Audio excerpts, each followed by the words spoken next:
Well, is it morning, midday? Hello, everybody. We're here again. John, I am perpetually surprised by this, but it's now hit the lowest overnight ever for Doctor Who. Lucky day, not for him. I know, mate. I think we need to start playing Dido. I will go down with the ship at this point now because it's getting that bad. I'm getting off the ship. I'm getting off. I did not think this would happen. The No. Well and Lucky Day were slightly better than the first two. I'm actually quite amazed, but Yeah. I'm here to report, and I'm going to bring the thread in. Don't you worry, everybody, in a moment. But yes, let's just confirm things.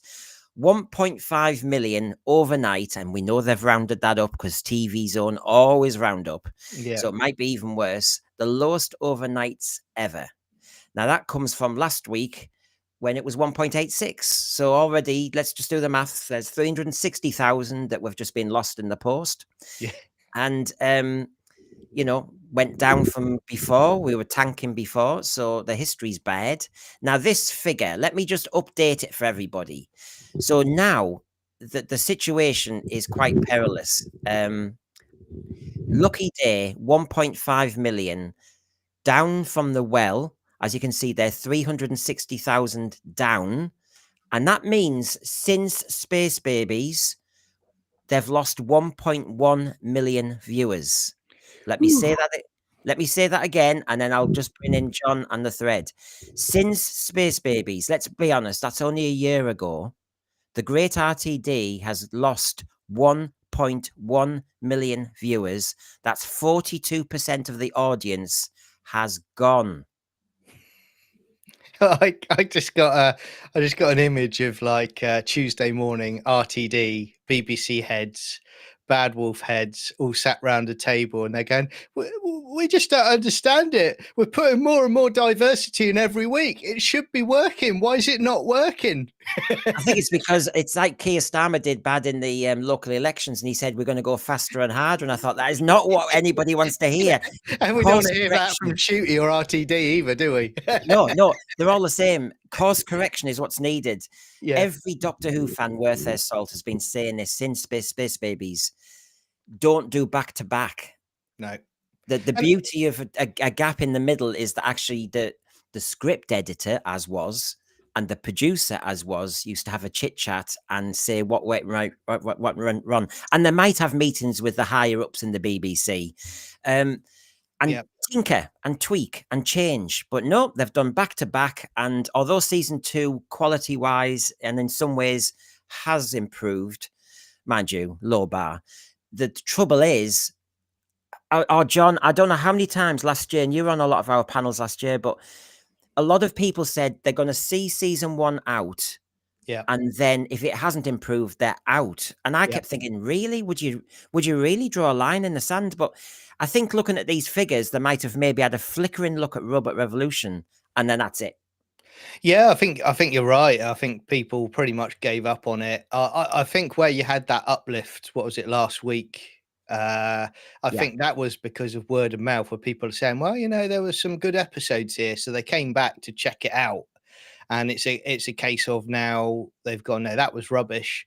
Fool me once, shame on you. Fool me twice, shame on me. I'm not coming back to it. And I think that's where we are now. And I think you can't stop the rot. You can't. Well, our friends in the thread, and I'm going to go through your thoughts all in a minute. So don't you worry. You keep them coming at us, and I will go through them. Don't worry. I'll go from the beginning. But for all of our friends in the thread, this is for us. I'm going to keep this up to date, because when people say, oh, it was a week when something happened, the Pope died, this happened, and whatever excuse you get for that week, I always go wider. And a year's fair. If I was comparing Doctor Who now to 5 or 6 years ago, TV's changed. Not a year. Sorry. No. Don't allow that. So if we compare the last year, to lose 42% of the audience, I think Alan Sugar or Donald Trump in The Apprentice will be calling you and going, you're sacked. Yeah. I mean, end of. And by the way, we all know TV viewers, there's less of them out there, and that's part of the new TV landscape. So if you started with only 2 million odd watching, and now you're down to 1 million odd. That's really dangerous. Oh yeah, I mean it's gone way beyond the red alert, borderline, we need to salvage the ship, we're taking on water phase now. We are literally, the bow is literally pointing vertical at this point. It's in such a sorry state. But again, as we said at the beginning, we all saw this coming. We were called everything under the sun last year, and yet, whether you like an era or not, one thing that has to stand out is quality. And what I've seen of this era, there is no quality to it whatsoever. The writing is lazy. The only thing I've said before that is decent from what I've seen is the effects and the production side of it. Yeah, Those yeah. teams, everything else is just subpar. Well, That's what happens, isn't it? You drop down. yeah. As I promised, and I will deliver on this. You know what we did with our Thursday think tank, John? Ironic name, wasn't that? Think tank. We had that means we're the baddies, we're the think tankers. Well, we are actually in legal discussions with the Doctor Who production team because that's something we came up with, and they took it off of us. Yes, that's our original name. I'm sorry, somebody's copying us. I'm sorry. It was that episode was loosely based on us, and when Brendan broke into Bad Wolf Studios. Yeah, yeah. Who does shorts in his sleep? Sorry, that sounds funny. But anyway, there's even more bad news, everybody. And by the way, I'm not saying this with a glimmer of delight in my face. I'm a Doctor Who fan. I think we could have easily had 2 seasons by now of fantastic, dark Doctor Who, but we've decided to go in a different direction, and it's failing. But the other news is, of course, they've now got the Consolidated for Lux. So if you look on my screen there, so back to back, filming like crazy, darling. We've got so much to do, darling. Robot Revolution Consolidated was 3.57. Lux 2.69. Right, I'll do the maths for you. It's only just Sunday. That's 880,000 viewers lost in 1 week. That's 25% of the audience in 1 week lost. Can somebody please tell me that I'm being overreactive? That I'm being unfair? I mean, I'm sorry. The bigger picture is 42%. So which one do you want, folks? Or 25% lost in a week? Yeah, I mean, we're actually at the point now where RTD is looking down the back of the sofa for viewers right now. It's got that bad. That's atrocious. They better get breeding. I mean, dear me. I mean, never mind.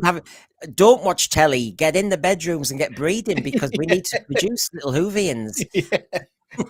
Dear me.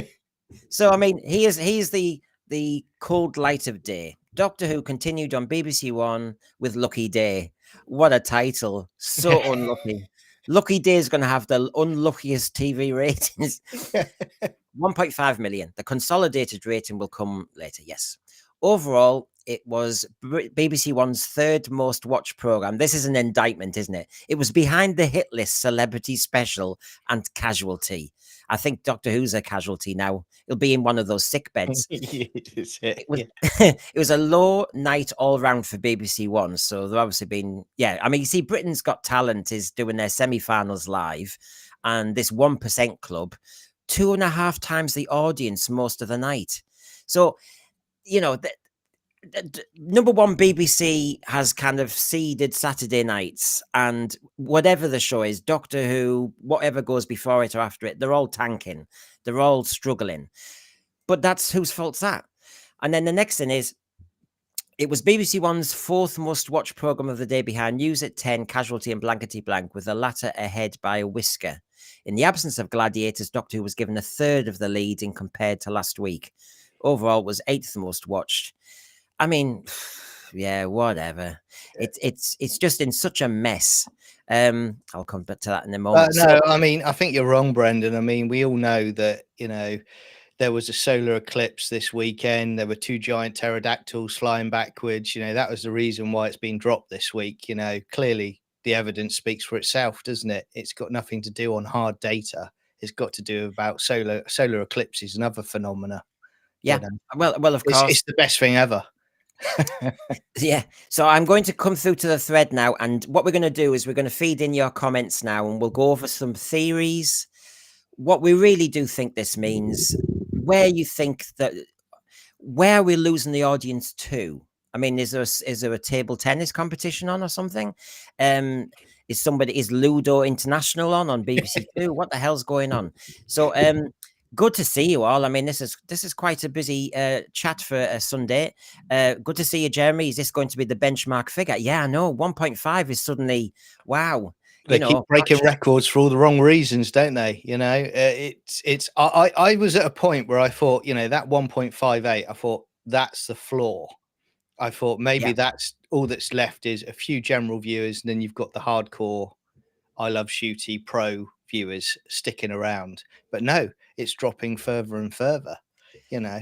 Yeah, that was only a stopping off point. And when I go back to that spreadsheet I've got, and I did say it last week, the bounce has only happened 3 times. So the bounces are rare. Yeah. That's just looking at a pattern. I'm looking at patterns. I don't react. I mean, on this trajectory, we're not far off actually drilling down to the Earth's core because it's getting that bad. Well, what's interesting, and John, this is another indictment, and Boomer Doug's in the thread, and we had the detoxes on Friday, but they were saying, now, with a much smaller television audience, Australia has about 26 million people. And they said any show that gets below 2 million tends to just get booted. Mm. And Wow. that's with a smaller pool of viewers available. So Yeah. 2 million, I mean, so 2 million out of 60 odd million is rubbish, isn't it? It is. The other thing I would say, Brendan, as well, is before the season started, the big talk was whether Disney were going to stick around and be involved, or whether they were going to pull the deal. We're way beyond that now. Disney are done. Disney are long in the rearview mirror. You know, now we're in a whole new different ballpark where it looks like, you know, from the figures, it might not even get recommissioned because it's so bad. So you can forget Disney and streaming partners. This is a decision at the BBC level of why would we want to put money and invest into this now, because clearly we have just not got the viewers for it anymore. No, and there will have to be a decision that the merchandise cannot even compensate for it. There's a level when you're thinking, but the program is expensive to make. Yeah. And actually, most of the merchandise is about Classic Who anyway. Z3PO, nobody wants a gay doctor except RTD and all the others. And this is what I mean. I don't want to see myself on TV. Yeah. I want to see Doctor Who on TV. And actually, whether it's gay or straight is by the by. Actually, the issue is, even in Lucky Day, you know, when you have a companion age 20, a 20-year-old little human mortal suddenly saying that our favorite Time Lord would be flirting with the man, I mean, no, he wouldn't. No. I mean, RTD's Doctor would, but I'm sorry, Doctor Who wouldn't. Sorry, that's a lie. False representation. I mean, I also want to just quickly say as well that you said to me yesterday that I really need to see this episode, and because of that, I broke my rule of not watching it, and I watched this episode. So there will be vengeance towards you at some point, Brendan. That will happen. Okay. I thought that's why you give me a super chat, because you were broken, delirious. but I mean, you know, it's not a surprise as well, because even when you take out all of the ideology, which is dangerous in my opinion, it doesn't feel at all like Doctor Who. I mean, to give you an example, I couldn't sleep too well last night, and I stayed up and I watched Twice Upon a Time, you know, and with Capaldi, and it's like night and day. You know, a lot of people don't like that story. I enjoy that story, but you see the actor who's the lead for that story, and that era, and then you also see it's a sci-fi show. You can tell it's Doctor Who, but this, you know, if you took the TARDIS out in the title, anyone watching it for a certain amount of time before you see a monster, they'd think, well, what's this? You know, it's some stupid soap. And in my initial review last night, and I'll be on to it again at 5:45 today. Remember, everybody, with a different crew and the scores. That last scene, the TARDIS scene, the confrontation between Conrad Clark and the Doctor, it got all my Doctor Who juices going. It's in the TARDIS. The lighting was like enlightenment. It was so moody. It was a good bit of drama. The snag was the content, that the Doctor would never talk like that. Yeah. So I was loving the music and everything, thinking, oh yeah, this is kind of what I want. Then he opens his gob and I'm going, and actually he was acting more serious, which I want, tick. But what he said, the Doctor would never say. No, no. It's shocking. I mean, again, I saw that and I was like, oh my gosh. First of all, I thought he hasn't got the range still. I still, it was elevated from what I'd seen previously in season 1, but Yeah. it still doesn't, when I look at other doctors, they would have just lit up that speech. Even if you agree with the speech or not, they would have elevated it like Capaldi. But I think they would have done it very, very calmly as they said it, but they would have shown the menace in the face, which Shooty can't do. But I think I think the speech as well. I mean, it just goes against everything that's Doctor Who. Yeah. And I said to you, that was made in 2023. They're in the past. The majority of the world has basically rejected what And they're that's selling. And that's as that we all said this. This is the danger of doing Doctor Who based on parochial Yeah, contemporary politics. By the way, can I just say, Saron Baggins, thank you for your super chat. Thank you very much. Very generous. Good of you. Controversial opinion. I actually thought last night's episode was okay. Still a far cry from what Doctor Who should be, but I still had a good time. Paul Mabley said the same thing. Hey, each to their own on yeah. Sensphere. Always allowed. And I am torn myself. I'm always torn by saying, well made, well executed. I mean, the And TARDIS scene is one example. The other scenes are the creepiness at the beginning yeah, when she was trying to creep out her boyfriend and say what the shriek could do. I thought Autons at one point. Autons, that was a good kind of little Easter egg almost. Yeah, I mean, you can see where they do it, but this is the problem with current Doctor Who. It went 73 yards. We're in a creepy Welsh village, in that case it was, and then suddenly we jump and we have to go onto anti-right-wing propaganda, and then we lost it. yeah. And we need to do that again. And Is I was going sorry, to say, John, can I yeah, just say yeah, this of course, yeah. to ask you, because I never have a chance. Of all the Doctor Who you've ever watched, John, all of it, Daleks, Cybermen, Davros, Cyber Leaders, the lot, Sutek. Yeah. Is Conrad Clark the worst villain the Doctor Who's faced? No, not at all. I mean, again, I watched it and I thought to myself, look, quickly, just what those guys said, they liked it. Yeah, they're entitled to their view on the episode. Fair play to them. I also ask, is it potentially because, with the exception of the beginning and the end, you didn't have Shooty in it? Because there wasn't that Shooty moment that takes you out of the episode during the episode, so to speak. So it kind of maybe flowed a little better.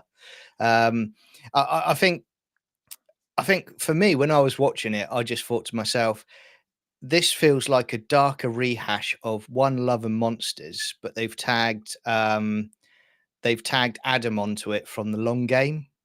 And you're a naughty person, this is bang out of order. But I what I laugh about this is I was kind of, I know they call it a science fiction show, but I was going through it and I was thinking to myself, what sort of funds have these people got that they can literally pretty much take over an entire village to put a stunt on like Yeah, that?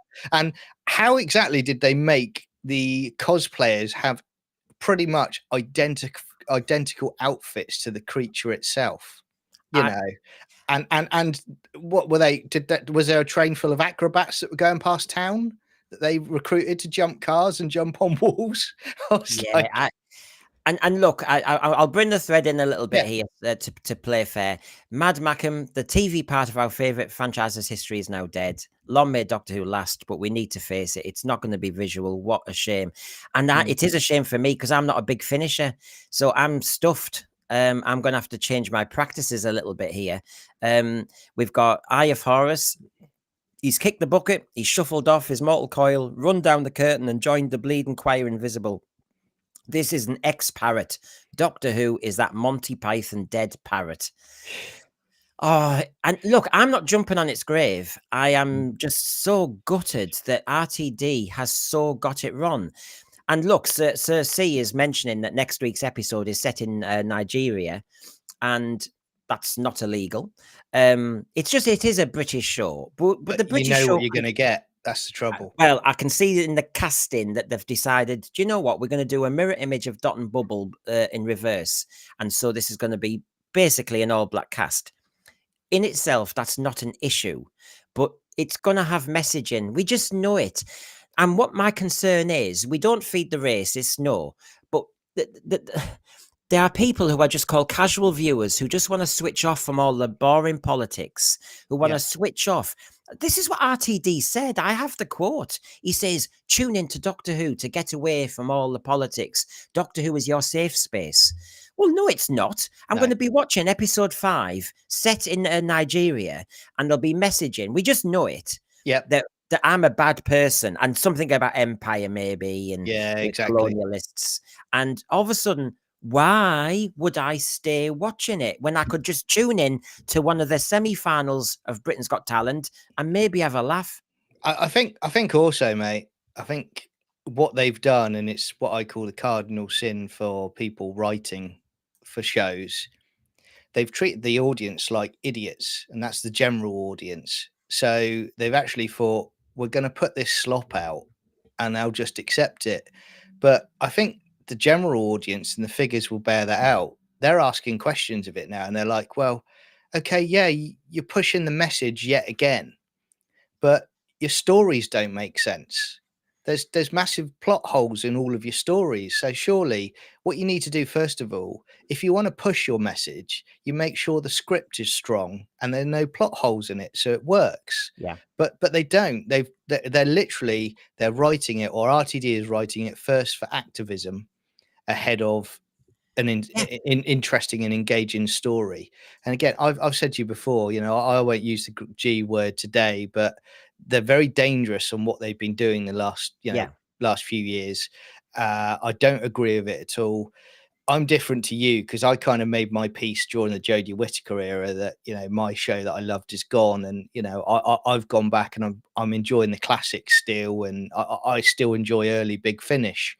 But it's a shame for everybody else that it's the hope that kills you, isn't it? You know? And it's also, John, the hard thing is, once you've lost Doctor Who, if it ever does tank to that point, and there have to be decisions, you're losing a generation of kids who their entry point is as an adult. You know, if it came back later, none of us have to keep going on about these wilderness years as if it's this amazing time. I would have preferred Doctor Who TV, if you don't mind.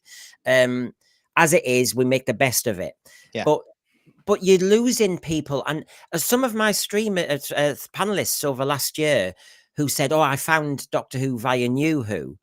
But as adults, because there hadn't been Doctor Who TV when they were kids. And I think that's appalling. By the way, I know we don't like to use the G word, but Julie Coonan, I actually agree with you on this one.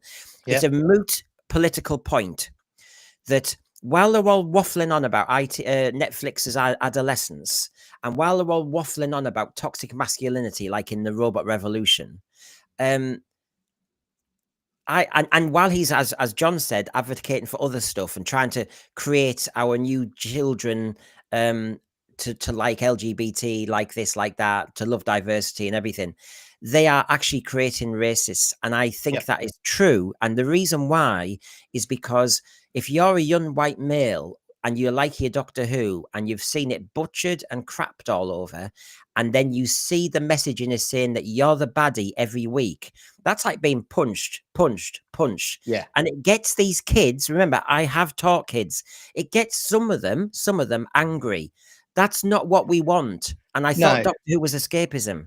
I think, Brendan, you're absolutely right on that. And what Julie said is 100% correct. And I've said before that for me personally, I felt that prior to this decade of woke, society had actually got itself to a decent place where pretty much, but with the exception of a few idiots, everybody was tolerant and acceptable of everybody, you know. But this came along and it's done more damage and it's caused more division in my lifetime than I can remember at any other point. It is really terrible. But again, it goes back to what you said a few minutes ago. You can't escape it. You come home from No. work, you want to relax, and yet it's slapped straight in your face as you put an episode of Doctor Who on. Nice line here from Thomas McCarthy. Regeneration followed by bi-generation followed by degeneration. I mean, it has slipped and slipped and slipped. And bless Grant G, the Who pets, they're in on the switchboard for all the super chats. Yeah. Hold on, all I can hear is what? Tumbleweed. Oh, sorry. Why can't I have a switchboard just like in Multicolored Swap Shop, and they're all there on the phones, and sometimes Noel Edmonds is walking going, look, everybody's phoning in with a swap. Well, hang on a minute, Brendan. You're a podcaster, right? So I would have thought, like last night's episode, your podcast studio is massive, like the penthouse in the Shard. You know, that you've got masses of space and you've got an unlimited budget of staff that will work for you for your podcast. You know, that's another example of how they live in a bubble. You know, they actually think a podcaster has got a big posh office. No. No. And this is what, and may I say, my partner Jamie, who's moderating as well as Garbage, he always says, I mean, it's all a joke, obviously, but we were saying, never mind the super chats. He said, those puppets cost, and then, standard of living. And when we go on holiday, we take them with us. It's excess baggage, some would argue. So, I mean, this costs. You might see us in Spain or New York, but I'm sorry, those puppets cost.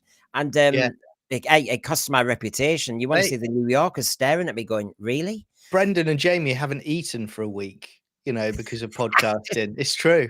I think Talons and Wayne Cheyennes are right. I need a posh pause right next to me. Or was it all ducks? One year they had a load of ducks, didn't they? Yeah.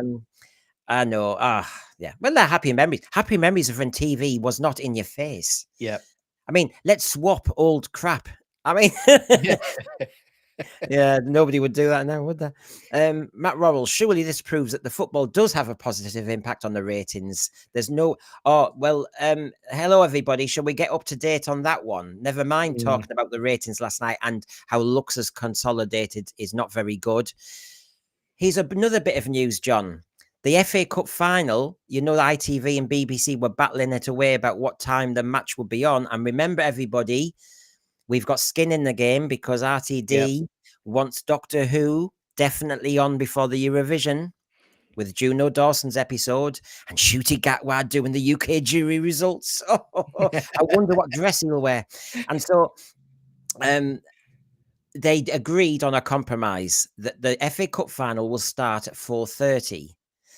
So let's do the maths, everybody. 4:30 to 5:15 first half, 15-minute break, 5:30.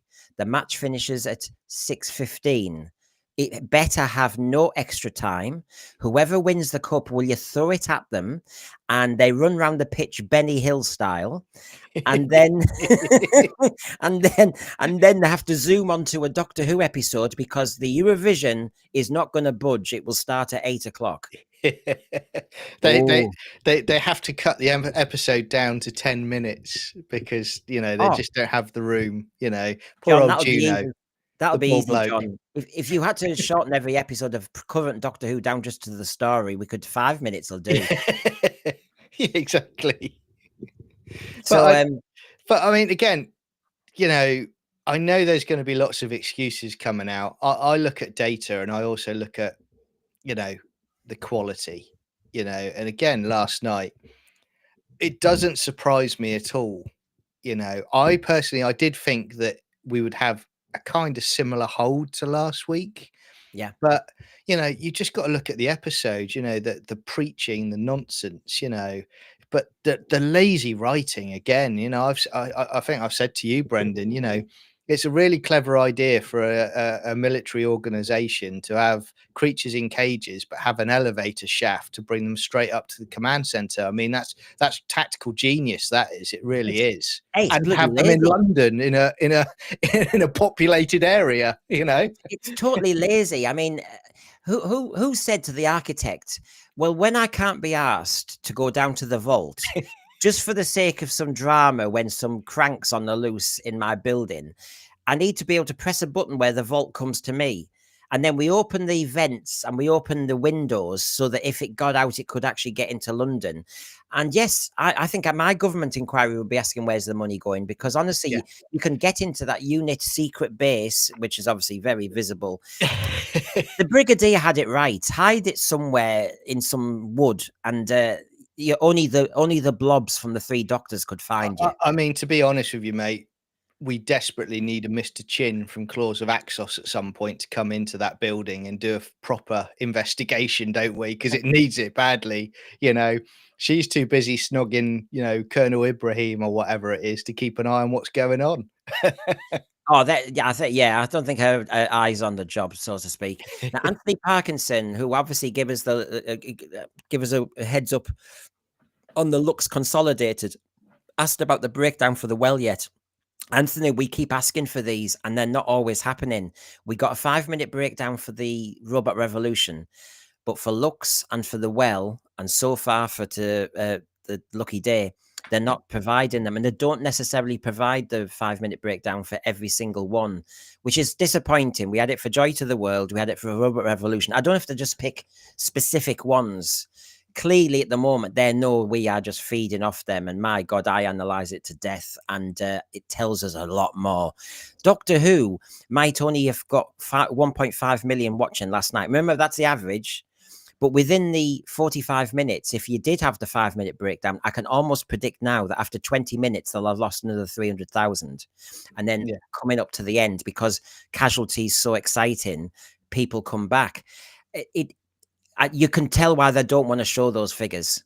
Steve Zace has got a good idea for the Juno Dawson episode. They present the FA Cup trophy in the car park by the team buses they get on. Hop it. RTD will be pushing them onto the bus. The coach goes past RTD and Juno crying. Yeah, this was going to be so big. It was the most expensive episode ever, you know, brilliant. And Disney are like, yeah, you know what you did with our money, you know, John, you're that bad. Even Woke Disney are basically saying no to it. It's got a killer reveal at the end, which is obviously the moment Mrs. Flood turns into the Rani or the spawn of some alien or, you know, something, or, you know, Mrs. Slocum. And so basically, if that's on BBC Two, or if that ends up being on BBC 3 or 4, disaster. Yeah. I mean, again, it's almost like the fates are looking down on this production. They're basically saying, no, sorry, we're going to do everything we can to, you know, go against you on this, because you've destroyed yourselves as it is. But, you know, we'll just help push you out the door by, you know, making sure it gets shifted to BBC Two or gets just shunted onto the iPlayer. Great stuff. John, I know I mean, the thread, you're brilliant, and we're laughing because humor's the only thing you've got left when, you know, your favorite program's tanking, and I am not pleased about that. I am not. You go back to my first streams last year, we were all optimistic. As Anon says, at least the classic series told us all that the Doctor's evil came from between his 12th and final regeneration. The Valiant actively saves Doctor Who retroactively. What happened to all this? The 14th Doctor was in Donna Noble's garden and he was having rehab. He was, you know, to repair him. And yet this 15th Doctor, he's a nasty piece of work. Yeah, I mean, again, it just, again, you know, I've said to you before, and I've said it on streams that, you know, and I'm like a lot of people, I came back for the 60th with RTD coming back, and I had goodwill to basically say, okay, let's see what he can do. Hopefully it'll right the ship and it will go back to the RTD1 era where it was very successful and it was, you know, entertaining, and it wasn't. But I think the trouble you've got with that whole thing, that thread that he started, that started really the phase of laziness for me in the writing. because it just made no sense from a script point of view and a universe point of view, because we've said it before. Everything that's gone on, you're telling me that doctor just sat in the back garden, and had a packet of crisps and let everyone turn to dust. You're not telling me he got in his TARDIS and was actively involved in it. And I never understood that. And again, so it's been a loose thread all the way from the beginning of it.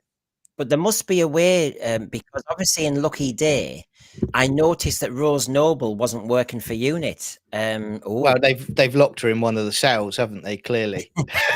Well, she's possibly illegal now. They need to. You see, this is where UNIT needs more money. They need to get another toilet, because obviously she can't use the female toilets. Yeah, it's now illegal thanks to the Supreme Court. So, well, maybe she's been put in charge by UNIT to actually facilitate the new neutral toilet facility within the building. I mean,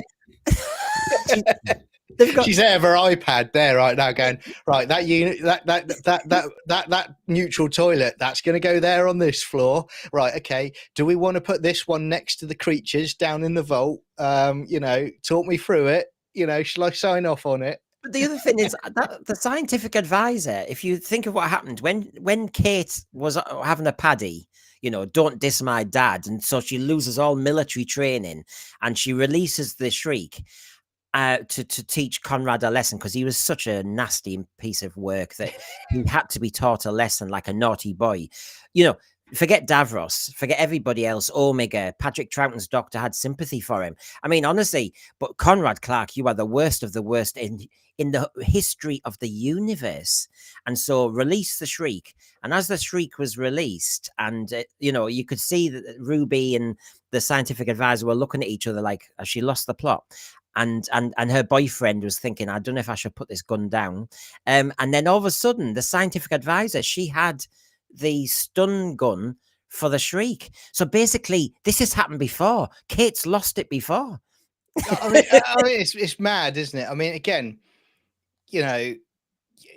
even though that she's not military, she's a scientific advisor, but she's heading up UNIT, which is a military organization. You've got to have chain of command. You've got to have a proper discipline structure in the ranks, and it's all over the place. She's off going into the neutral toilets at night with Colonel Ibrahim, while the Shriek are just wandering around UNIT and playing flipping Gallagher on the console set. Well, I think the Shriek will have been furious, going, "Which toilet do I use? Well, hold on, Rose Noble's in this one. Hold on, the other toilet's got Kate and Colonel Ibrahim in it. My God, is anybody?" The disabled toilet for the scientific advisor. But she sometimes, when she goes to a rocket launch, it goes off.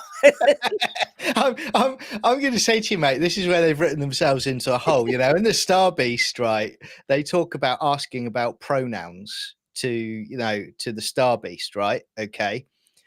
Now they didn't do that with the Shriek. So No. surely before the Shriek was going to kill someone, she said, wait a minute. Before you kill him, can you give us your pronouns, please? That's what they missed out on. I think if they'd done that, clearly they would have got over 2 million views last night, easily. And you know what, everybody, while we jest, the other thing that I think comes to mind from your pronoun example, John, is while we're taught how to speak, which pronoun to pick, because that's called being polite and well-mannered, knowing that somebody had been hit as a kid by his mum, or maybe neglected a little bit, or brought up a bit roughly, the doctor has no sympathy. But we're supposed to have sympathy for somebody by using the right pronouns. The messaging is all wrong. So a kid who might have really had problematic parenting, and had a hard start in life, has turned out to be, a little bit more angry about life. We've got no sympathy for him, and he deserves to boil in loneliness in a jail at 49. Yeah, sorry, mate. Sorry to interrupt. Carry on. Sorry. No, I just think the messaging is what will turn people away, because as I was saying in the show last night, when we had the 1953 episode with David Tennant and Rose, there seemed to be more sympathy for that boy whose dad was a little bit of a, disciplinarian. Yeah. I mean, again, I thought the same as you, because, when I watched that in the first moments, and, that the mum slaps him. And I thought to myself, oh, okay, they're going down this route, are they? But it was just, again, this is what I mean about it's lazy writing, because they just do a quick scene like that, but they never ever drill into it throughout the episode. You know, if you're going to do that, you've got to at least explore it a bit more. But and also, correct me if I'm wrong, but when I was watching it, didn't they say something along the lines, or someone, Kate or someone, said that they'd been keeping an eye on him? Yeah. So you're telling me that this international military organization has been keeping an eye on him since he was a child, from when he met the doctor, but nobody did any background checks or security checks and said to Ruby, you might want to not go out on a date or have a podcast discussion with this guy, because we've been keeping regular checks on him and he's bad news, you know. John, you know the answer. The way UNIT is run at the moment is a bit like the government in Britain, where basically, you know, we're going to smash the gangs, and Yeah. there's dinghies flying in every minute, you know, smash the gangs, and all these dinghies are coming in. If they were watching Conrad Clark's activities, he'd have known he'd ordered 2 prosthetic suits. Yeah. Exactly. Yeah. Why is this guy constantly buying high-end cosplaying materials? What's going on here? I mean, I have to say, I did laugh. This is where I am with Doctor Who. Like I say, I watched that one and I just laughed my head off with where you had almost the movie soundtrack music with the helicopter landing, and then you had the diverse unit slow-mo walking together into the village, and I was like, all that was going through my head was going, here come the girls. No, I know but why has UNIT got that big building when there only seems to be 5 staff? Yeah. And you can read it. The Shriek are obviously manning UNIT while they're away dealing with the mission. And that Vlinks, I mean, he clears off he's like Davros in his escape pod in Remembrance. Yeah. He's like, oh, I've had enough of this. Mind you, they're into voyeurism, those two, Colonel Ibrahim and Kate. They're obviously getting it on, and Vlinks is in the corner going, I'm still here. Yeah. He's going, I want to observe your human mating rituals. Yeah. Oh, hold on, I'm going now. So anyway, Woodhouse 122, who I've had on the screen for ages, I'm sorry. I'm thinking Shooty will announce his standing down from the role at Eurovision, just like Tennant did at the TV BAFTAs. And I've put that up there because that's not a bad thought, Woodhouse, if that's one of our theories, because they all like the drama, John. You know, David Tennant loved that moment when everyone gasped. I think Woodhouse 122 could be right on that. I mean, you know, that's clearly he's obviously happy he's doing this Eurovision thing, because obviously he's long gone from Who, in my opinion, and he's just looking after himself now, so it's all about his promotion. But I wouldn't be surprised. I think you're 100% right on that. I think that will happen, and there will just be tumbleweeds when he announces it. And Wayne Parsons said this on my Facebook page, and I said I'd have a think about it, and then suddenly, you know, the ratings, and before you know it, thinking time is kind of talking time. So Wayne Parsons, let's bring it up now. I still suspect the Doctor was taunting Conrad to motivate him the way he did with Joe in the Christmas special. Why? No idea. In Joy to the World, was he called Trevor? There was a bit of taunting. I mean, he taunted Joy, yeah, and he was nasty to Trevor, really patronizing. I suppose their argument is it's a bit like the moment in Never Beacon when the Doctor was taunting Sarah to get through that lift, the ventilation shaft. But yeah. I mean, I'm surprised he didn't bring up in that great speech from him about the fact, and the way you've behaved is absolutely disgraceful, considering that I gifted you a 50p piece in 2007, you know, and this is how you repay me. Disgraceful, absolutely disgraceful, you know. Now, Steve's Ace, they should have had a line from Kate saying, I had safety measures in place after I let it out. It does make her look out of control. And remembers Tease Ace, there was an extra line. Her boyfriend had to have a word with her saying, Geneva won't like this. So yeah. I don't know if there's trouble ahead. Not that I care. This sounds more like soap opera. Yeah. Raymond, And you know, isn't it progressive of RTD? He does this with his females. He loves female representation. And there's rumours that if he's hanging around, he'll love a 16th Doctor to be female. But look at Harriet Jones. Doesn't she look tired? I bet you that wouldn't work if it was a bloke, you know. And then he's undermining Kate Stewart, that she kind of lost it a bit. And the bloke has to say, you might be in trouble. He kind of undermines these women as well. Well, exactly that. I mean, again, you know, you would expect with her leading it to basically say, mind your place, put him in his place straight away. That's what you'd expect in a command structure. If someone did that to the brig would have shot him down straight away. Yeah. I think what I laugh about that section as well is, you're right. You know, Kate lets this Strix or whatever it is out of the cell, but it's completely off the wall. An off the wall emotional response, because look, yes, it's going to kill Conrad, but there's no guarantee it's not going to kill any of the other people that are stood around.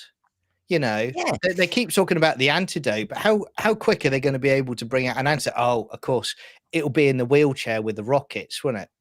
And we only needed the antidote to do an anti-vax criticism, because I still don't know why she had a spare one when she'd already been kind of, you know, given the antidote. Now, can I just, while we're just at this point in the thread and the show, can I just say to everybody, let's do a wrap up again of where we stand, just in case you've joined us late. 1.5 million is the lowest overnight TV ratings ever for Doctor Who, beating this one from only a few weeks ago. What does that mean in essence? Well, Lucky Day lost 360,000 viewers in a week. For those of us who like the bigger picture, a fairer picture, in 1 year, Doctor Who has lost 1.1 million viewers, and it was only starting with 2.6. So it can't be too careful here. 42% of its audience in 1 year has gone.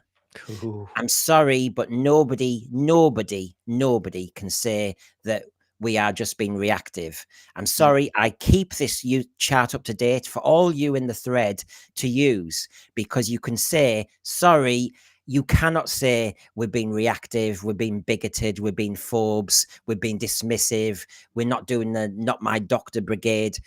Sorry, the figures in 1 year is a disgrace. It is shocking. Yep. And I'll add that, the other headline figure is Lux. Take a look at Lux there. It's Consolidated, has not consolidated very well. And compared to Robot Revolution, it's lost 880,000 viewers in 1 week. Therefore, that's 25% of the audience. So, you know, it's not good. No. And on top of that, yeah, I mean, there's the headline figure for everybody to hold on to. That's what it means. And of course, then when you come back to this is like the good old days, John. You know, look at this. The Legend of Ruby Sunday has got 2 million. I mean, those were the days. Yeah, those were the dizzy heights, weren't they? The Sea Devils. I mean, the Sea Devils is now 2. They're sat there, you know, with their little fans. They're going, oh, do you know what? We were slagged off, but now we're looking pretty good. Space Babies, well, they're happy as Larry, just filling their nappy, going, gosh, 2.55. We're 1 million ahead. And can I just say that to everybody? We all hated Space Babies. Space Babies got 2.55, and we're now talking about 1.5. Yep. That's, sorry, there's your figure.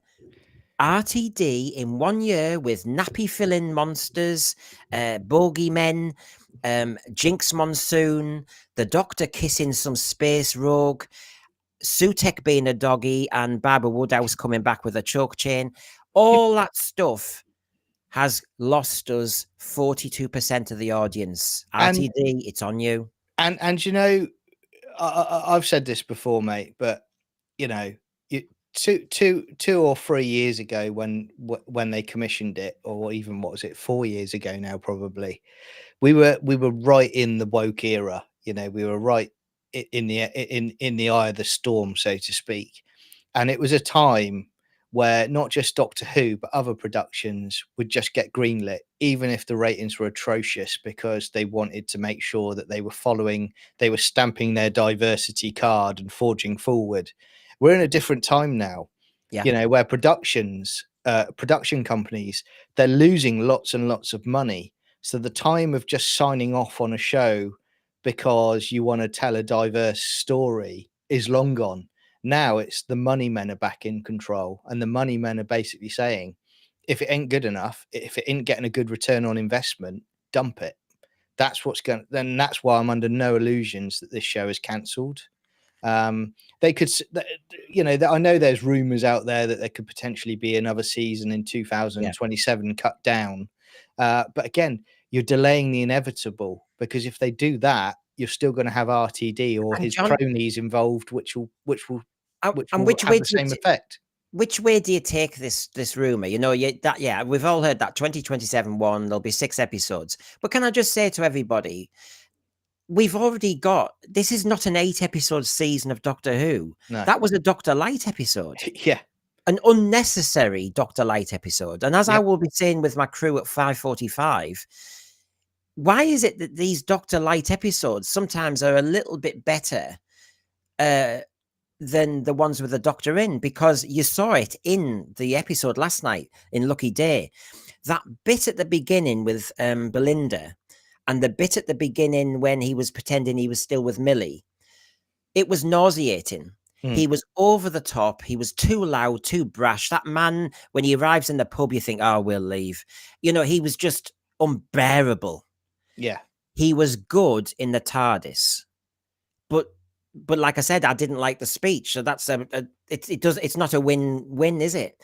And so basically, the Doctor bits, the only good Doctor bit last night was something I didn't want him to ever say, which was sadistic and cruel and quite ruthless for a man whose evil was spreading rumors. I mean, that was it.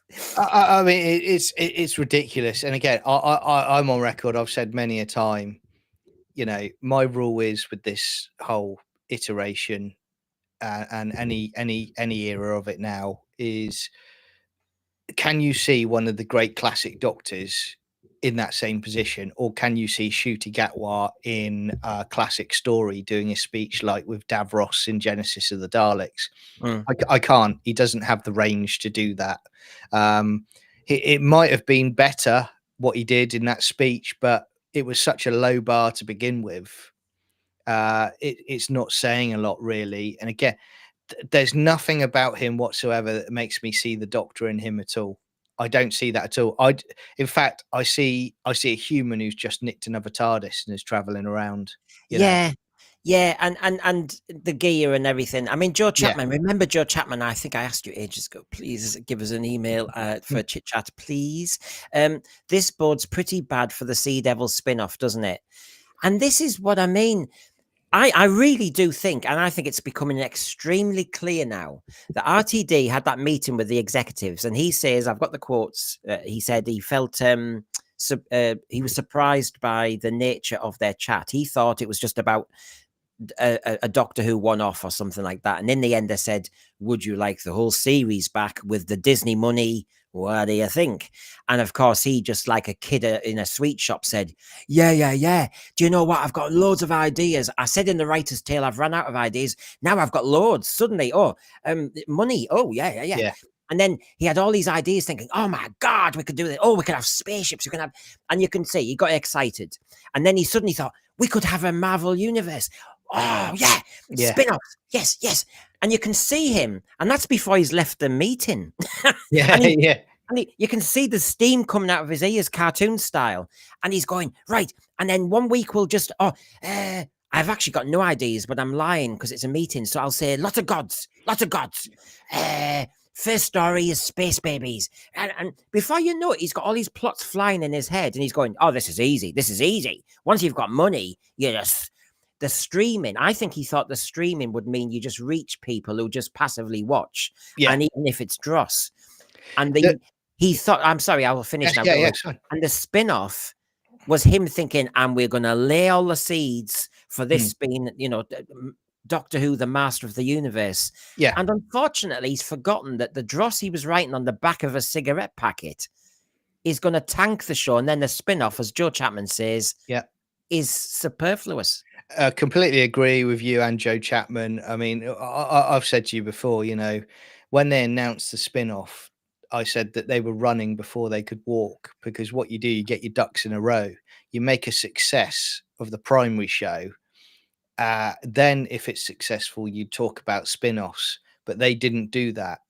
And, you're talking about, already you know what you're going to get with it. You're going to get the woke diversity stuff. You're going to get stuff about, climate change and all of that nonsense. But also on top of it, with that spin-off, you're going to get characters that have already been in the prime show that you do not care about at all. Yeah. You've got no interest in them.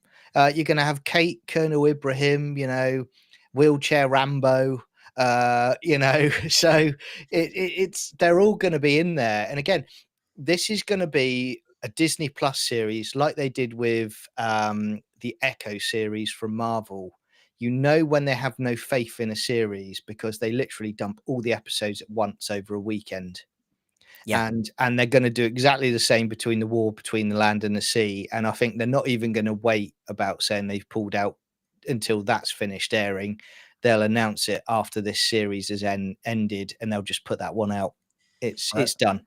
Well, as Gordon Hudson says here, good to see you. Legend of the Sea Devils is the only episode of Doctor Who haven't made it to the end of since 71. I had to turn it off. It was a nice evening, and I went to cut grass. Now, Stephen Rees, you are spot on with this. I'm well aware it's Pete McTighe who wrote this episode. But when I keep referring to RTD, the reason is RTD has got his mitts all over this Doctor Who iteration. He co-wrote the last one. He doesn't allow anyone any leeway at all. And I'll be interested, Stephen Rees, in this. I'm fascinated to think whether Pete McTighe will have done a lot of the Lucky Day stuff, and he's proficient enough to do that. But as every showrunner does, I think that end scene in the TARDIS might have more RTD on it. It sounded like RTD at one of those award ceremonies. In fact, I've got a quote from recently when he was slagging off the Tories again. And he was talking about Trump, and he was talking about this. And to be honest, he said we meet in cellars, we congregate, If you look at that RTD speech, it's very similar to when the Doctor says, I'm fighting for the everyday people. Who just want to get on, and your view, your opinion, I now define as noise. Yeah, it's disgraceful. I mean, I will say about Pete McTighe as well. That guy, I know I've seen people saying, "Oh, he should be the showrunner, producer for Doctor Who." No, he's just in the same clique as RTD and the others, and he did it on the collections box sets where he added in the diversity stuff with the sea devils, the girls on their date deciding to go into a cave down at the beach, during low tide, which was ridiculous, and then all of that nonsense. He's done all of that. He's an activist on this stuff just as much as RTD. And this is where I've said to you before, mate, Doctor Who needs a minimum of 5 years away from TV and production, because the trouble you've got is not there not being a lack of talent out there that could write a really good Doctor Who series. You've got to purge everybody that's in the current production or involved with it. And it's an infection that started at the top, because they're involved with Big Finish, they're involved with Doctor Who magazine, they're involved with the novels. It's all connected, so they control all of that. So you're not going to get anything decent until that's all been purged. And I think, just to finish off my point, the trouble you've also got as well, you've got the BBC, and I've said it before, the BBC always learn the wrong lessons from these things, always, when it comes to Doctor Who. And they will sit down, and if they do decide to do a new series and they keep RTD on, they will basically go, well, why did we get such bad ratings? Oh, it can't be the diversity we keep shoving in and the really lackluster stories. Maybe we'll give RTD another crack of the whip and see if it changes everything. That's what they'll think, and that's what you'll get. Because if you look at last night's episode, and people are joining us all the time, good to see you. 1.5 million was the overnight figure. Looks Consolidated means it lost another 880,000 between episode 1 and episode 2 of season 2. That's 25% of the audience gone bye-bye. 42% of the audience, as I said, has been lost in 1 year, thanks to RTD's show running expertise. I think he's just lost that kind of that Midas touch, if you would argue he had it. I think we're in a predicament now, which is we've got a spin-off that they've got. I mean, we keep getting told theories that the spin-off is quite a tie-in to the Doctor's disappeared and might be regenerating and all this stuff. Oh, it's just too much. Yeah. People need. I have to say, you were talking about then the BBC and how they can't see the wood for the trees sometimes. It's not just the BBC though, but since we're talking about the BBC and RTD, they really cannot see what is a good story. Yeah. Like I used to like the beginning of Star Trek. What's it called? The Discovery one. Oh yeah. Season 1. Yeah. And a bit of season 2, but then they stopped telling you stories and started telling us about women power and emotions. And there was a whole series where basically it was almost like a girl who has, adolescence and period pain suddenly will blast the universe, the burn. Yeah.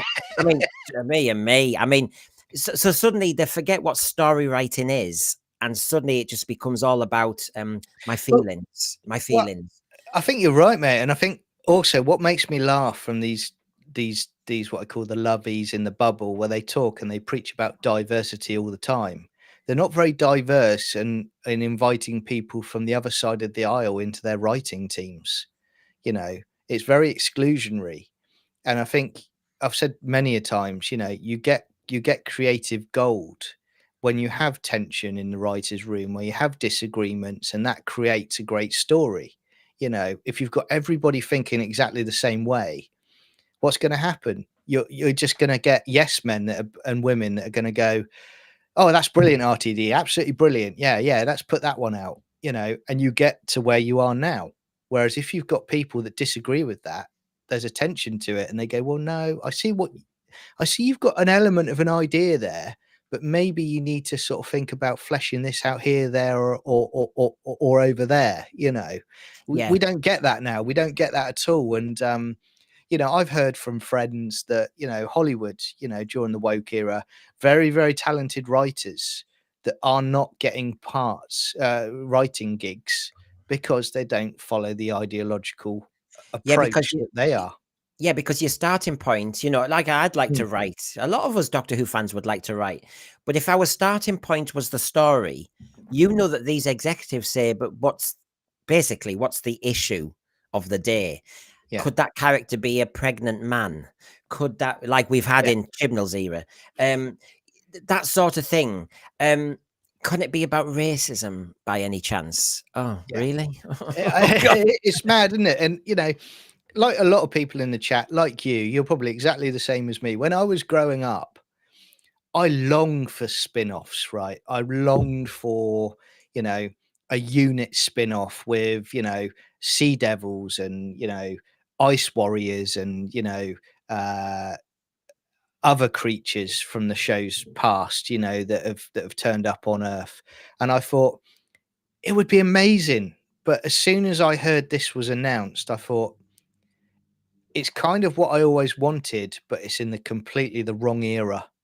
And I know I'm not going to get anywhere near to what I wanted. You know, I'm not going to have, you know, like Dare the Daleks, a big battle with, you know, 4 Daleks coming towards the unit soldiers and the people flying everywhere. You know, you're not going to get that now. You're just going to get, the Sea Devils want to kill us, but let's hear their point of view. Have we polluted their ocean, everybody?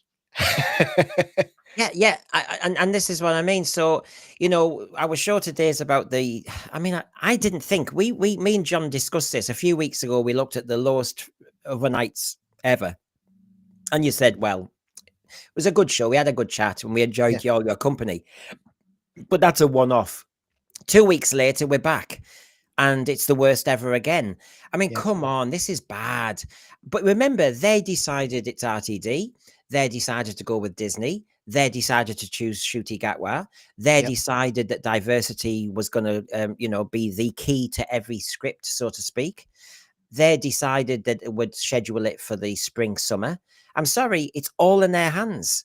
They decided it should be 45-minute exclusive episodes and not even attached. I mean, the Mrs. Flood thing is just a thread. It doesn't lift every episode. If the best bit of the episode is really Mrs. Flood The end appearing and you think, credits. who is she? Yeah, whole lot of video. Good to see you. Please, everybody, like and subscribe, or do me another favor, spread the word that this channel exists. Really terrible dialogue, ruined the Doctor, rewriting time dreadfully, ratings took a dive, repetitive thematic drivel, regeneration turned disaster, reduced to drivel. Oh, so that sounds like a really good plot line. No, so it's a bit meta. I think the trouble you've got as well, when I talk about the BBC, unless the BBC is purged of its own activists, you're not going to get anything better, because they are running the show at the BBC now. So where you've got an RTD in the past, you'd have someone at the BBC that would literally be dragging their feet over the coals and basically saying, "You're not putting that in that show. You know, you're pulling that." Now there is literally no oversight from people that are actually sensible. They're like, okay, diversity, tick. Okay, yeah, carry on. You know, that's the mindset, I think, at the BBC at the moment. Until that changes, sadly, I'm never going to see the show I love again. Oh, but you might see the Hoopettes again, because I have Horus. Thank you very much. Super chat. Brendan, Cheers. here's £5 for the Hoopettes to have a day having a cool wash in the washing machine and tumble dry. Oh God, that could be the end. That could be like when the Doctor and the Master, the Robert Holmes idea of the Matrix. Keep the faith. Doctor Who will be back. Yeah, in the guise of the puppets. Or that puppets. could be them floating back to event 1. Yes, yes. Oh my God. Yeah, I think IFRS, they are looking a bit rough and ready, these puppets. They've, some of them have been to New York, Toronto, Niagara, Spain, back of the car, in the garden, attacked by our mum and dad's dog. Remember that episode, everybody, when Walkie was kidnapped? And you know what? It's getting to a point now where actually the Hoopettes are actually going to end up getting more views than the actual Doctor Who series. How very dare you? Yeah. Hey, we have higher production standards. Yeah, exactly. Yeah. There's no diversity with those puppets, I tell you. They all muck in. So we've got the Julianne Goodwin. Good to see you as well. We've got some good friends here. The BBC has gone all in on social engineering. Yeah, which is, let's be honest, that's not entertainment. It's just a vehicle. And Julianne Goodwin, I'm sure John's going to agree with this, but I'll give him a chance. The bit last night in Lucky Day, in the TARDIS, it's the key scene that I think every Doctor Who fan is going to be consumed by. Doctor defining moment, but he went too far. And some of the language the Doctor used about, you weaponize things, you take all our bandwidth away, you do that. All that is actually what RTD's doing to Doctor Who.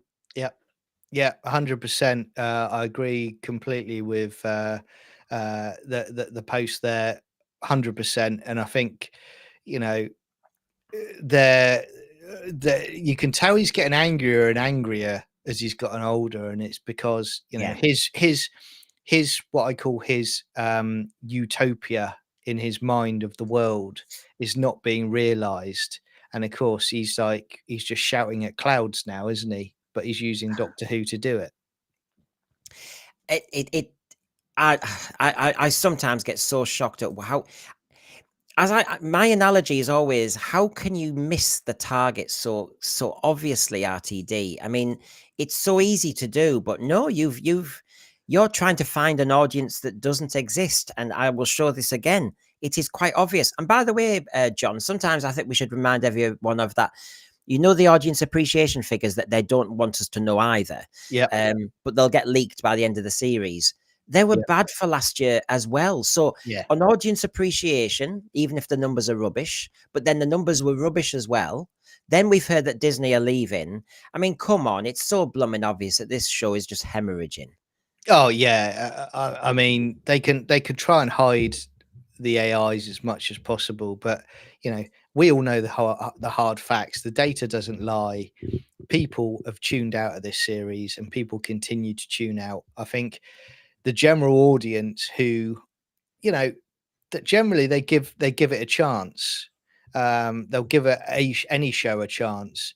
They've clearly just said, no, there's nothing in here that interests us at all. You know, we're stepping away, and you know, being hard and cold about it. Why would you? It's terrible. It's atrocious. It's, you know, I always laugh at, you know, I've said, I think I said to you in private, you know, I always remember the Five Doctors special edition, and you had that Easter egg in there where Phil Collinson and co were sort of taking the mick out of the Five Doctors on the commentary. And it's like, well, I hope there's an Easter egg going forward where, you know, some previous production team just take the mick out of what they've done, because this without a shadow of a doubt is not Doctor Who. There's nothing about it that's Doctor Who, and it deserves to die. No, there you go. I'm being no. brutal. Yeah. And then at some point today, between now and 5:45, I've got to try and make some more content. And as Anthony Parkinson says, RTD says he's up until 2 a.m. writing Doctor Who, but Brendan stays up till 3 a.m. doing the Who Pet scripts. And of course, I've got some great audios. You know, the Jack, who's that great impressionist of RTD, and Terence Dix and Shooty. We've got their transcripts and everything. I just need to blooming find time to make them before shows. And at the moment, I'm streaming like a good one. And like at 3 a.m. in the morning, there's also Jamie there as well, shouting at the Who Pets, going, "Come on, darling, you've got another hour at least. Come on."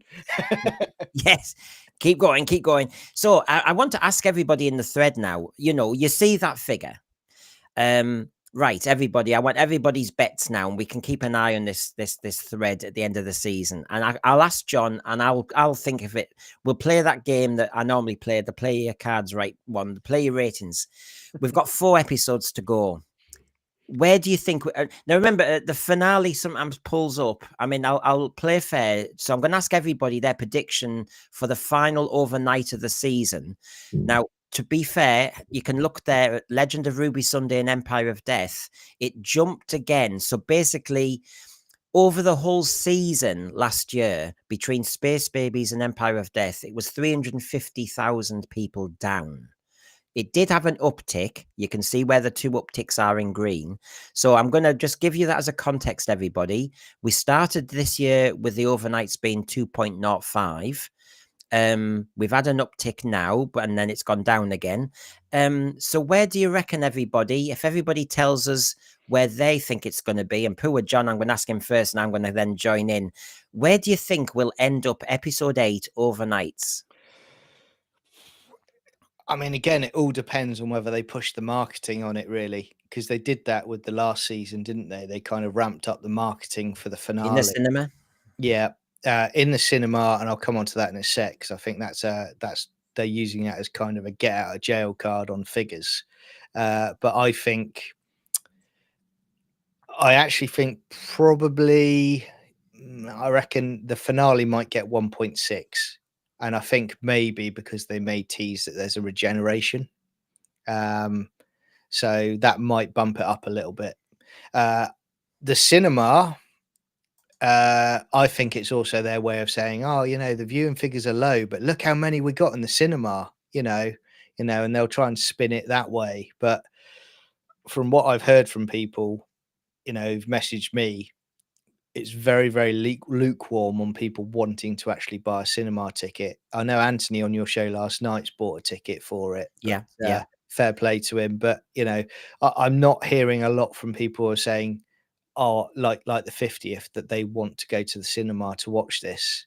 You know, I don't think I could handle Shooty Gatwa in Dolby Atmos, to be honest with you. I struggle enough hearing him in stereo. As we're getting everybody's figures, Z3PO, for example, says 1.24. I'm trying to be as objective as I can, and I'm looking at those figures there. Between Space Babies and Empire of Death, it lost 300,000. So even though there was the uptick, it had fallen. So if we start with Robot Revolution, basically just above 2 million, I'm going to say, because it's pretty much leveling out around 1.5 at the moment, I think we might have an uptick of whoever gets excited, of maybe about 1.6 if we're lucky. Mm, I don't think we're going to hit 2. I no. think that's the problem. It looks like it's going to be a hell of a retrieval to find 500,000 people just because of excitement that Mrs. Flood's going to say who she is. Yeah. Yeah. I mean, again, that's another problem, isn't it? Who is remotely interested in Mrs. Flood? I mean, from what I've seen of it, it's just boring. And it reminds me of the season one, Mrs. whatever her name was, Miss no, turned out to Susan be the Twist. acolyte of of Sutek. And it's like, well, you're kind of trying to rebadge what you did in season one. And it's just awful. And I've said to you, we've talked about it, but with the Mrs. Flood thing, you had a finale in season one where you see her turn to dust, you know. So Yeah. you've already diminished your villain for season two by basically saying she's a downgrade on the villain for the finale of season one. If the villain in season one can actually turn her to dust like everyone else. So again, from the general audience perspective, where's the investment in that villain? It's diminishing returns all the time, Yeah. which Because I don't like to be rude because because we get on, but when yeah. you mentioned about it depends on the marketing, I kind of thought, "But John, they'd had piles of marketing for the beginning of this season, and Yeah. I mean, I think I think this is the worst case for Doctor Who, which is that people have started to just be deaf to it. Yeah. It's like White yeah, noise. yeah, it is noise, and that's fascinating that actually in the Doctor Who script last night, he said, "You lot of noise." Actually, the viewers are saying, "You're the noise. Yeah. I wish you weren't on anymore. We're sick of it." Yeah. It's such a shame. Joe Chapman fed up with Mrs. Flood. Do you know what? Anita Dobson's fine. I loved Yeah. her as Angie Watts, and she is a good actress. If you've got her in, rather than just have her as a crumb at the end of every episode, which may have payoff, may not, give her a damn good story now. Yeah. Establish her. It's a tease too far, and it's too like, as you said, Susan Twist last year, and it's too much like when they did Missy as well. Yeah. I'm sick of this. It means that the story doesn't have to stand on its own 2 feet because half the fans get gaslighted and go, "Oh, did you see Mrs. Flood?" Who Yeah. cares? It doesn't stop us from saying that half of the episode last night was a kind of light, frothy Hugh Grant type of romance. It was like, what? What? I That's mean, crazy. I could see people, those idiots who kind of have to tell you that they've just seen it, and they Yeah. have to tell you immediately, "Oh my God, Conrad's a bad person," and that was at the moment he just said to Ruby it was a trick, and "Oh my God, this is terrible," and you're thinking, I don't care. This is Yeah. nothing to do with Doctor Who. Number one, he's not in it. Number two, there's no TARDIS action. Where's the blooming monster? Will you get the monster back on, will you? I don't care whether he's dumped somebody. That's a classic soap opera plot. Yeah, absolutely. And I mean, look, watching last night as well as I did, I like the concept with the monsters. I mean, they Yeah. clearly ripped off the Hell Beast from Ghostbusters with that design. Um, but there's your interesting concept. When if they'd taken out the fact that he was a bad person, I felt it would have been a lot more interesting as a Doctor Who story with they're actually coming to kill him. The Doctor's not there. It's a Doctor-like episode. You've got Ruby and a small amount of people in the pub that are trying to defend themselves, isolated from these hell beasts. I thought that would have at that point. I thought, oh, that's quite interesting. That they go in there. That feels Doctor Who-y, but then they flip it on a dime. But again, can I just say as well, because you told me to watch this, so I'm going to make you pay for it. Okay. uh, but I did laugh when Ruby basically reprimands the old guy sat at the pub. You know, Yeah. all he needed was a scraggy old dog next to him to fit that format as she tells him off, and he literally almost cries into his pint. But then she won't accept any help from anyone else, so she decides to go out with these savage beasts in the village with a crowbar. I mean, Are you stupid? Well, but the other thing is, did I miss it in the dialogue that if it marks you with that kind of snot vomit thing, Yeah. it's marked you for in a year's time to eat. Yeah. But if you've got an antidote and if you haven't been marked, are you in the clear? Yeah. Yeah. So therefore, why did she need a crowbar at all? I know. She could have had a bunch of flowers for it and saying, "Oh yeah."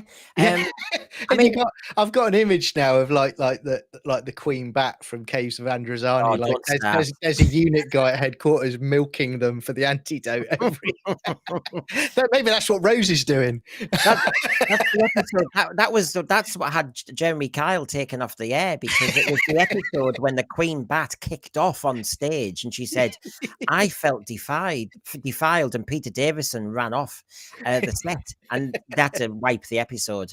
I mean, because honestly, when they go down into these kind of rabbit holes, honestly, I mean. The Caves of Androzani, we cannot destroy, but No. that bit at the end, I did think, what? Yeah, exactly. What? Our fifth Doctor in his final moments of life is going to milk some bat?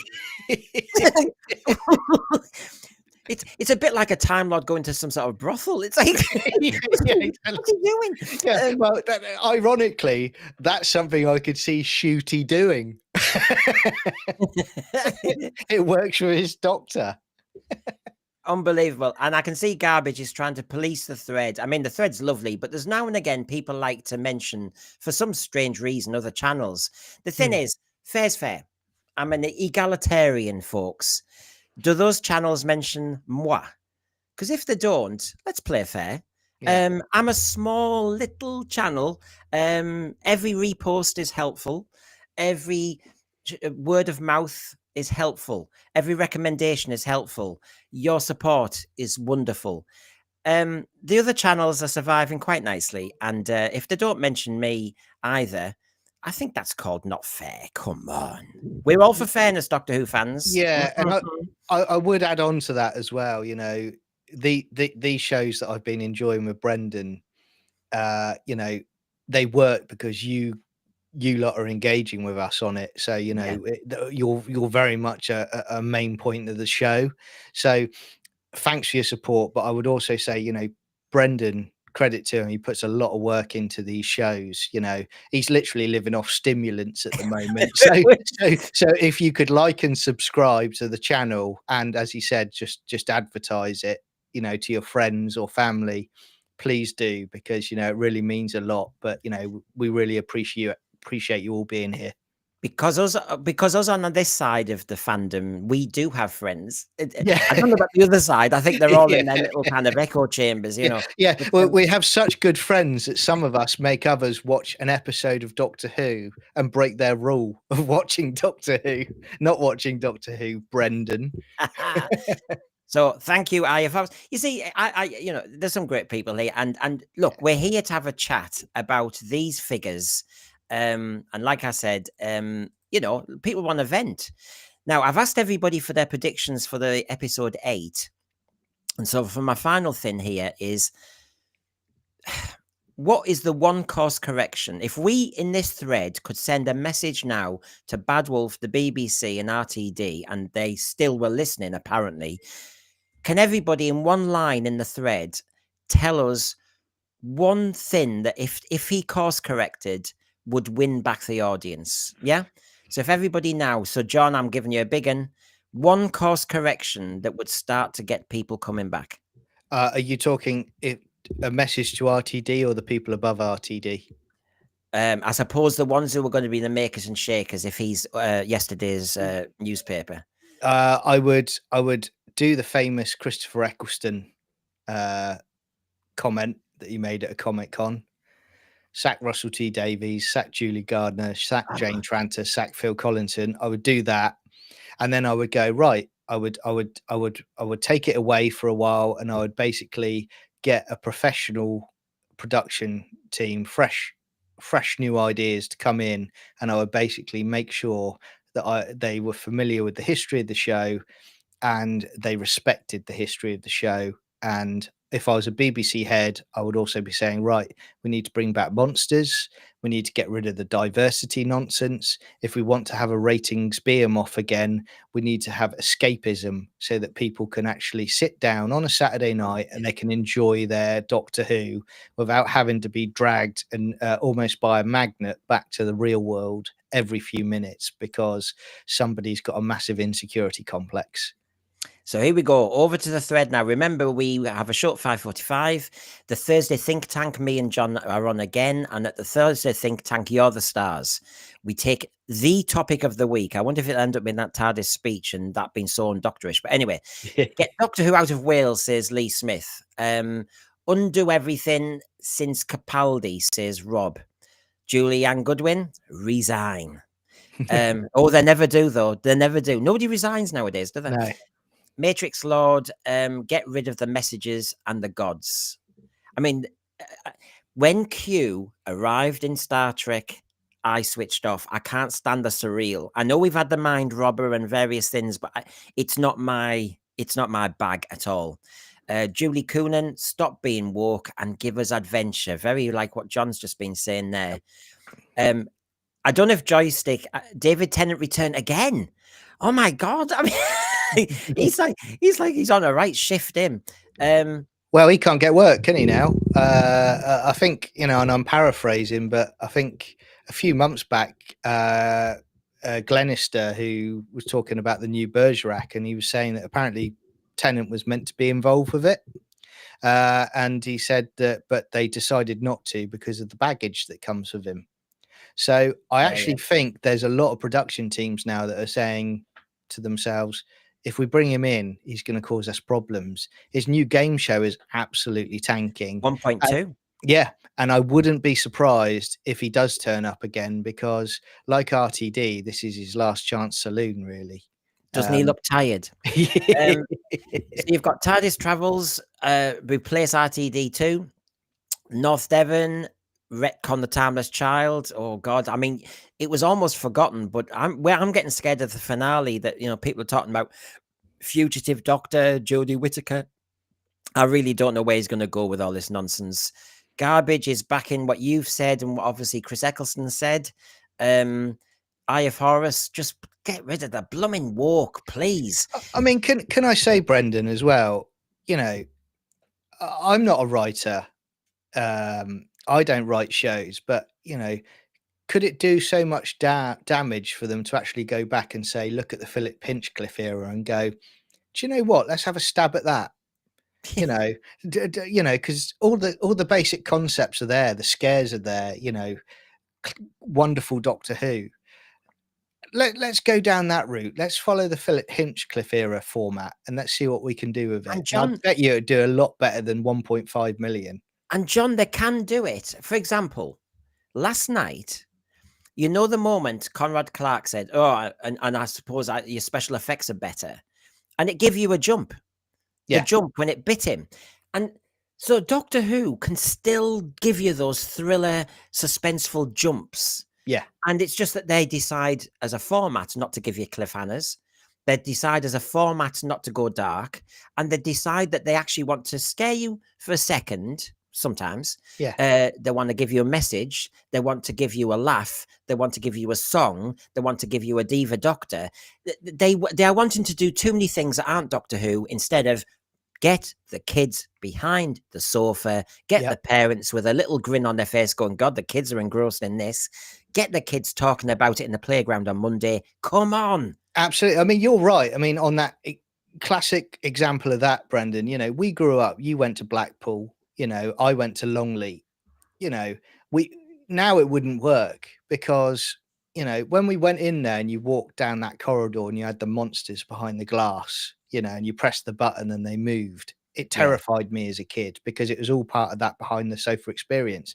But we came out of it and we shook it off and we got the adrenaline from having those scares like we did watching the stories. Now, if you did that for Shooty era now, you wouldn't have scares, would you? You'd have you'd have Jinx Monsoon sat behind a glass panel, you know, playing a piano. You know, that's what you'd have.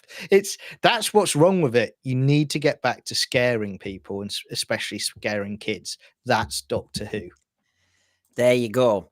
And on that, I think we should let everybody get on with some of their day, because some of us have to go and mow grass, touch grass, weed, maybe try and make another puppet movie for our 5:45 slot. But before we go, John Yulden, tonight you've got a big show for your channel, Sci-Fi Chronicles 79. Yeah, thanks, mate. So we're going all in tonight. We're doing our live watch along of Stargate SG-1 season 1 at the moment, and we're with a couple of friends. We're going through it from the beginning all the way through to the end of Stargate SG-1. Then we're going to do Atlantis and Universe. Tonight, we're actually doing a marathon of 3 episodes on the live watch along, and essentially, if you want to watch it with us, it's free. You can come into our Discord where the episode is playing, and then you can comment along on the YouTube channel while we're all watching it together. And yeah, it's great stuff. So yeah, thanks very much. And there you go. And it just so happens it starts at what time? It starts tonight at 8:30 UK time. 8:30. Our channel will have just stopped. So there you go. It's yeah, exactly. Yeah. There you go. So thanks for joining in. It's been a lovely, lively chat. That's what we like. I can't keep up with it. My old eyes are like all over the shop. I've got Jamie downstairs. Never mind the hoopets. They're blooming useless. Great chat. Look at the adrenaline going. Look at that. Yeah, this is it. I'll have to get more. Let's see if I can get a hoopets little video for this afternoon. 5:45. John Daly's there, the Gan's there, the scores on the doors, the totalizer. Look forward to that. I've already got the figures coming in. It's going to be another argument. War, everyone, war. You know what? I've hardly slept. I've done a stream already. At tea time, they're all going to come fresh as the new panel, and they're going to debate like hell and argue with me. I mean, oh, thank you very much. It's going to all kick off. So thank you, everybody. And obviously, thanks, John. Thanks to everybody. Have a good afternoon, and maybe see you at tea time at 5:45, eh? Okay, then. Thank you, everybody. And thanks, John. Yeah, cheers. Thanks, everyone. Bye.